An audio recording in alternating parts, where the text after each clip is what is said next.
चलो, word classes पहला पहला पार्ट था हमारा एक्सरसाइज का, फर्स्ट एक्सरसाइज का। उसमें हमने वर्ड के डिफरेंट काइंड ऑफ वर्ड देखे थे, नाउन कौन सा है, वर्ब कौन सा है, एडजेक्टिव। अब उसकी खेल ख़त्म, क्योंकि ज्यों ज्यों आगे बढ़ते जाएंगे ये पुरानी बातें वापस ये किताब करा देगी। ठीक है, इसकी जिम्मेदारी इस किताब ने खुद ले रखी है। नेक्स्ट आता है कि हम अब आपस में बातें करेंगे तो किस तरीके से बात करेंगे। या तो कोई सेंटेंस बोलेंगे, कोई वाक्य बोलेंगे। तो वाक्य बोलने में हमारा मेन 3 पॉइंट रहेगा।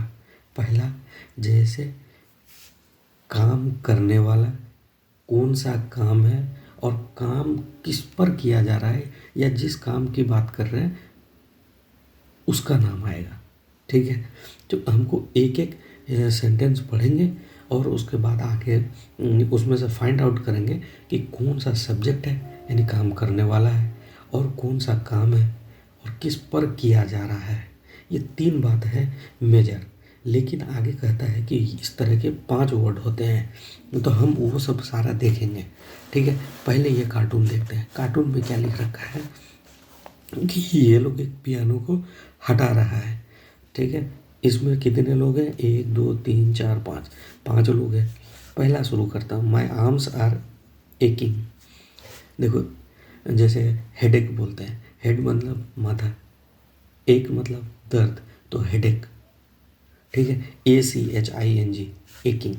तो माई आर्म्स आर एकिंग, एकिंग कहेंगे तो इसका आर्म यानी कि इसके बाँह जो है वो दर्द है। अच्छा, मैं आज बता दिया आर्म का मतलब। अब आप आर्म का मतलब अगर आपको नहीं पता है लिटरली, फिर आपको इंग्लिश पढ़ना या कोई बात पढ़ना बेवकूफ़ी है। आप पहले वर्ड्स लिखो, उसको याद करो।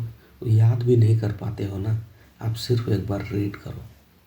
ठीक है, नहीं तो आप फिर ना तो इंग्लिश, फिर वही वाली पपेट वाली बात हो जाएगी कि ना तो आप इंग्लिश सीख कर सके, ना तो हिंदी सीख सके, और ना ही आप लैंग्वेज कोई दूसरी लैंग्वेज सीख सके। आप बीच वाले हो जाओगे। ठीक है, तो बीच वाले ना बनो और हर काम को कंप्लीट करो। ठीक है, यहाँ पे देखो, Mike Mike and Harriet are moving their piano upstair. Upstair और एक डाउन स्टेयर, सीढ़ी के ऊपर चढ़ा रहा इसलिए अप स्टेयर। ठीक है, टॉम, टॉम नाम है, Melanie and David are helping them. तो कौन टॉम है, कौन हेल्प कर रहा है, उससे हमको कोई लेना देना नहीं है। काम क्या क्या चल रहा है, माई आर्म्स आर एकिंग। ठीक है, फिर उसके बाद ये लड़की कह रही है आई नीड अ रेस्ट, मुझे एक रेस्ट की ज़रूरत है। इट्स गिविंग मी बैक एक, बैक मतलब कमर, पीठ, बैक मतलब पीठ, और एक मतलब दर्द, तो बैक पेन को बैक एक बोलते हैं। ठीक है, दिस पियानो इज़ हैवी, ये कह रहा है कि ये पियानो जो है बहुत हैवी है, ये तो बहुत बड़ा तीर मार रहा है। ठीक है, लेकिन चलो कन्वर्सेशन है। इट्स ऑन माई फुट, देखो इसके पैर के ऊपर चढ़ा हुआ है, देखो पियानो को, देखो इसके पैर के ऊपर चढ़ा हुआ है। बराबर, इतनी बात है, सिंपल है। अब इसके बाद देखो सेंटेंस का स्ट्रक्चर कैसे कैसे कर रहा है, और मुझे पहचानना है कि कौन सा काम है, किस पर किया जा रहा है, और करने वाला कौन है। ठीक है, तो अब देखो यहाँ पे लिख रहा है सेंटेंस का स्ट्रक्चर करने के लिए the parts of sentence are the subject. Sentence का जो पार्ट होगा वो सब्जेक्ट होगा, वर्ब होगा, ऑब्जेक्ट होगा। ये तो 3 बात इंपॉर्टेंट है। फिर उसके बाद बोलता है कंप्लीमेंट। कंप्लीमेंट जैसे कि एक होता है कमेंट करना, यानी उस पर ताना मारना। एक होता है उस पर कंप्लीमेंट देना, उसका सराहना करना, शाबाशी देना, वो बात आएगा कंप्लीमेंट। उसके बाद एडवर्ब ये लाएगा। देखो, एडवर्ब का मतलब होता है क्रिया विशेषण। ठीक है, हमने सिंपल भाषा में बोला था क्रिया की विशेषता बताएगा, खासियत बता देगा। इतना सिंपल है, ये हमारा अपना खुद का उपज है, क्योंकि इससे इंग्लिश आसान हो जाती है। ठीक है, a sentence begins with the subject. अगर सेंटेंस शुरुआत होगा तो करने वाला का नाम होगा, सब्जेक्ट कौन कर रहा है, एंड द वर्ब। सेंटेंस जब भी स्टार्ट होगा तो एक सब्जेक्ट होगा, उसके बाद वर्ब होगा, कभी भी ऑब्जेक्ट पहले नहीं होगा। क्यों, क्योंकि इस करने वाला कौन सा काम, subject and then verb. There are 5 main structure which we can use to make a simple statement. अगर कोई मुझे साधारण सा स्टेटमेंट देना है तो हम ऐसे दे सकते हैं। जैसे पहला, पहला में क्या है, सब्जेक्ट और वर्ब दो ही यूज़ करके देखो दो sentence, my arms are aching. मेरा, माई मतलब मेरा, आर्म्स भी क्या है, मेरा, तो सब्जेक्ट कौन सा हो गया, टोटल माई आर्म्स। जैसे my arms are aching, are aching को अलग कर दिया, ठीक है। तो अब ये जानना है कि कब हम अलग करेंगे, कब हम अलग नहीं करेंगे, क्योंकि हमारे पास subject verb and then object, और कभी कभी सब्जेक्ट वर्ब कंप्लीमेंट रहेगा, कभी कभी सब्जेक्ट वर्ब एडवर्बियल रहेगा। थोड़ा एडवांस जब चलेगा तो ये लोग क्या करता है, वर्ब को दो पार्ट में बांटता है, ऑक्सिलरी वर्ब और एक हेल्पिंग वर्ब, ठीक है। ये मेन वर्ब, ऑक्सिलरी वर्ब और मेन वर्ब में बांटता है, वर्ब के दो टुकड़े कर देगा।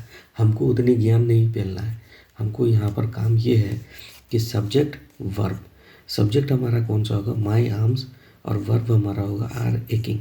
चलिए ठीक है, आगे चलते हैं। समथिंग हैपेंड, कुछ हुआ, समथिंग मतलब कुछ, कुछ से हमको समझ में आ रहा है कुछ का कुछ हुआ होगा, ठीक है। तो समथिंग हमारा सब्जेक्ट होगा और हैपेंड मतलब कुछ हो गया, तो क्या होगा हमारा वर्ब। तो आपको हैपेंड का मतलब मीनिंग लिखना है, ठीक है। ठीक है, चलो सब्जेक्ट वर्ब और ऑब्जेक्ट कैसे पहचानेंगे। आई नीड अ रेस्ट, आई मतलब मैं, सब्जेक्ट मेरे को चाहिए, मेरे को क्या चाहिए, नीड ज़रूरत है, ये क्या है, काम है, और ऑब्जेक्ट हमारा क्या है, क्या ज़रूरत है मुझे, रेस्ट, तो हम ऑब्जेक्ट निकाल लेंगे। 5 people are moving the piano, the subject and object can be a pronoun, example I. यहाँ जो बातें चल रही है कि 5 लोग काम कर रहा है, यहाँ जो सब्जेक्ट होगा और ऑब्जेक्ट होगा, ये दोनों नाउन हुए हो सकते हैं, और जैसे प्रोनाउन भी हो सकते हैं, नाउन के बदले जो आएगा जैसे आई, और a noun phrase the piano, noun phrase piano.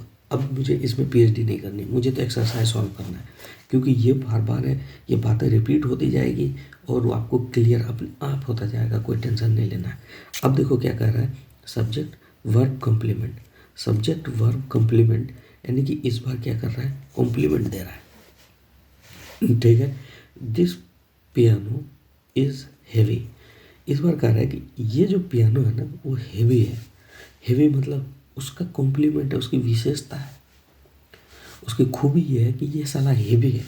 तो this piano is heavy, this piano ये एक सब्जेक्ट हो गया, क्योंकि अभी बोला था नाउन या तो प्रोनाउन होगा, कौन, सब्जेक्ट, सब्जेक्ट करने वाला या तो खुद अपना नाम बता के जाएगा या अब नाम की जगह कुछ और आएगा। तो दिस पियानो, यही पियानो है, कोई दूसरा वाला पियानो नहीं है। तो दिस पियानो आपका सब्जेक्ट हो गया, इज़ क्या है, वर्ब हो गया, और यहाँ पे कॉम्प्लीमेंट क्या हो गया, हेवी हो गया। It was a big problem, it was a big problem, it मैंने यह बड़ा प्रॉब्लम था, यह बड़ा प्रॉब्लम था। इट सब्जेक्ट हो गया, वॉज आपका वर्ब हो गया, ए बिग प्रॉब्लम एक कॉम्प्लीमेंट हो गया। देखो मेरे को खुद उतनी इंग्लिश अच्छी नहीं आ रही है, अगर आपको नहीं समझा पा रहा हूँ, लेकिन आप इससे एक्सरसाइज करो, आप 50 एक्सरसाइज कर लो, आपका बेड़ा पार हो जाएगा, मान लो, यकीन मान लो, क्योंकि मैंने भी इसी से इंग्लिश सीखी थी। ये बुक बहुत तगड़ी है, आगे पूरा कंप्लीट होगा बात। The complement can be adjective, कोई खासियत हो सकता है, ठीक है। अब आपका काम रहेगा कि इनको रीड करो, मैं एक बार पढ़ ही देता हूँ। और ए नाउन फ्रेज, इनसे हमको कोई बिग प्रॉब्लम, बड़ी प्रॉब्लम हो गई, तो complement often comes after be, be के साथ आएगा, लेकिन उसकी प्रैक्टिस आगे कराएगा ये किताब। It can also come after appear, become, get, feel, look, seem, stay और sound for adjective and word use. Order see unit 104 B, यानी 104 बी पे जब तुम पढ़ोगे वहाँ पे ये सब बातें सीखोगे फिर से। तो हम अभी वहाँ नहीं जा रहे हैं, यहाँ पे जो बात कह रहा है कि आपको जब भी कॉम्प्लीमेंट देना है तो उसके आगे में ये वर्ड आएगा, बी आना चाहिए, अपीयर आना चाहिए, become, get, feel, look, seem, stay और साउंड, ठीक है। सॉरी यार, मेरी आवाज़ फंस जाती है, बहुत दिक्कत होता है मुझे। चलो, सब्जेक्ट वर्ब एडवर्बियल, अभी ये एडवर्बियल क्या बोला है, मेरे को कोई लेना देना नहीं है, क्योंकि मैंने एक बात सीखी थी, वर्ब क्रिया, एडवर्ब क्रिया विशेषण। हमको लगता है अपनी फीलिंग से क्रिया विशेषण मतलब क्रिया की विशेषता बताने वाला। ठीक है, अब देखो यहाँ पर क्या करेगा, सब्जेक्ट है it, it is on my foot, यह मेरे पैर के ऊपर में है। इट इज़, इट कौन है, यहाँ पे पियानो को इट बोल रहा है। अच्छा, यहाँ लिख रहा है it's on my foot, it's, इसको पढ़ते कैसे हैं, इट इज़। ठीक है, तो इसीलिए ये अलग कर दिया, it is on my foot. ये एडवर्बियल क्यों, क्योंकि यहाँ पे वो बताना चाहता है an adverbial can be prepositional phrase. Prepositional phrase, अब साला ये प्रीपोजिशनल फ्रेज को आगे क्लियर किया है, अभी मैं आपको कैसे बताऊँ, तो इसको होल्ड करो। आप तो बस इतना समझो कि it is on my foot, यह मेरे पैर के ऊपर में है। Their house is near by. ठीक है, आगे चलते चलते हैं, क्योंकि इसको आगे क्लियर करेगा वो। Subject verb object and object, यानी कि एक ही सेंटेंस में दो दो ऑब्जेक्ट हो सकता है। जैसे इट इज़, इसको देखो इसके साथ रखा है, it is giving me back ache, it is giving me back ache. ये आदमी बोल रहा था कि मेरे पीठ में दर्द हो रहा है। It is giving me back एक, देखो इट सब्जेक्ट है, वर्ब क्या है, इज़ गिविंग जो दे रहा है, ऑब्जेक्ट कौन है, हम है, हमको ही दर्द हो रहा है। और क्या हो रहा है, पेन हो रहा है पीठ में, तो ये भी ऑब्जेक्ट है। ठीक है, डेविड बॉट मेलेनी ए प्रेजेंट, डेविड ने खरीदा मेलेनी के लिए एक प्रेजेंट यानी गिफ्ट खरीदा। डेविड हमारा सब्जेक्ट हो गया, खरीदने वाला हो गया डेविड। खरीदा क्या, बाउट, ये वर्ब हो गया, काम किया बाउट, किस पर काम हुआ, तो मेलेनी के लिए काम हुआ, ऑब्जेक्ट हो गया। और ये दूसरा ऑब्जेक्ट भी प्रेजेंट खरीदा, वो भी ऑब्जेक्ट है। ठीक है, we use to object after verbs like give and send. Give और सेंड अगर होगा तो आपको जो है दो ऑब्जेक्ट लगाना है। ठीक, ये बात याद रखना है, अगर याद रहे तो ठीक, नहीं याद रहे कोई बात नहीं, आगे ये सब सारा बात क्लियर हो गई। एडवर्बियल क्या हो रहा है, यहाँ देखो लिख रहा है, we can add adverbial to all the 5 main structure. जो हमने ऊपर में 3 जैसे सब्जेक्ट वर्ब ऑब्जेक्ट 3 पढ़ा, एक कॉम्प्लीमेंट और एक एडवर्बियल पढ़ा। हमारा जो बोल रहा है मेन 5 स्ट्रक्चर है, उसमें हमारा एडवर्बियल का यूज़ है। कैसे कैसे देखो, my arms are aching terribly, मैंने क्या बोला कि आपका काम जो हो रहा है क्रिया विशेषण, मैं तो सिंपल ये समझना चाहता हूँ कि क्रिया विशेषण मतलब काम का स्पेशल टाइप। तो देखो मेरा माई आर्म्स आर एकिंग, इतना ही कर देने से तो काम बन गया था कि हमारा कंधा दर्द कर रहा है, लेकिन बाद में ये टेरिबली लिख दिया। टेरिबली का मतलब शिद्दत से हमारा कंधा दर्द कर रहा है, तो शिद्दत से कंधा दर्द कर रहा है, ये हमने एक्स्ट्रा ऐड कर दिया। ठीक है, तो आप इस तरीके से सारी बातों को एक्स्ट्रा ऐड कर दिया, तो ये इसकी विशेषता को बता दिया एक साथ। आगे चलो, उसके बाद एक्सरसाइज पे आते हैं। यहाँ एक्सरसाइज कुछ दे रखा है, देखो जैसे पहला एक्सरसाइज 2 में क्या क्या है, क्योंकि वीडियो लंबी नहीं करना है, सभी मैं ही बता दूंगा, तो आप क्या करोगे, आपको पढ़ना है पार्ट्स ऑफ सेंटेंस। पहले क्या लिखा, Mike and Harriet are on holiday, Mike और हैरिट जो है हॉलीडे में है दोनों। They have written a post card to David and Melanie, दोनों ने मिल करके एक पोस्ट कार्ड लिखा है डेविड और मेलेनी को। Look at each underline phrase and say what part of the sentence it is, subject verb object complement और adverbial. ठीक है, तो आपको क्या करना है कि कौन सा ये अंडरलाइन जो है ये सब्जेक्ट है या वर्ब है, ये ऑब्जेक्ट है, कॉम्प्लीमेंट है, एडवर्बियल है, आपको लिखना है। ठीक है, इसको भरो आप अपनी कॉपी में, उसके बाद आंसर मैच करो, जहाँ आंसर आपका गलत आए उसको वहाँ से करेक्ट करो, इससे ज़्यादा तुम माथाखोली मत करो, इतना ही काम काफ़ी है आपके लिए। फिर स्ट्रक्चर, सेंटेंस का स्ट्रक्चर बनाने के लिए है, यहाँ क्या कर रहा है कि आफ्टर मूविंग द पियानो, जो पियानो है उसको मूव किया, हटाया। The 5 friends had a rest and A cup of T, अब वो लोग क्या कर रहा है, रेस्ट ले रहा है और चाय पी रहा है, इंजॉय कर रहा है। ठीक है, look at this part of their conversation and write the letter A to E in the correct place. मतलब है कि डेविड ने कहा कि that was a difficult job. फिर टॉम ने कहा आई एग्री, मैं मानता हूँ। माइक ने कहा I am on my death bed, मैं मरने ही वाला था। समवन, डेविड कह रहा है someone should give us A medal. ये साला देखो ना, कुछ बड़ा ही काम कर दिया लग रहा है।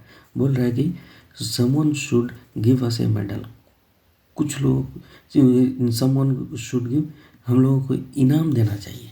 ठीक है।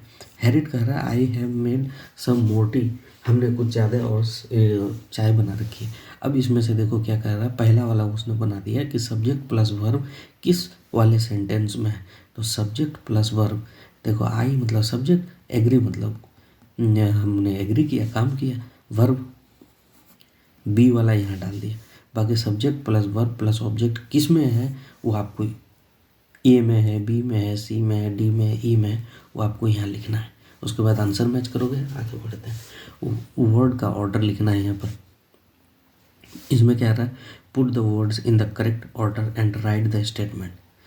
ये देखो क्या कर रहा है कि मेलेनी इज़ वेरी नाइस, यानी मेलेनी इज़ वेरी नाइस, मिला मिला करके रखना। उल्टा पुल्टा किया हुआ जंबल वर्ड है, आपको सीधा करके यहाँ लिखना है, आंसर मैच करना है पीछे से।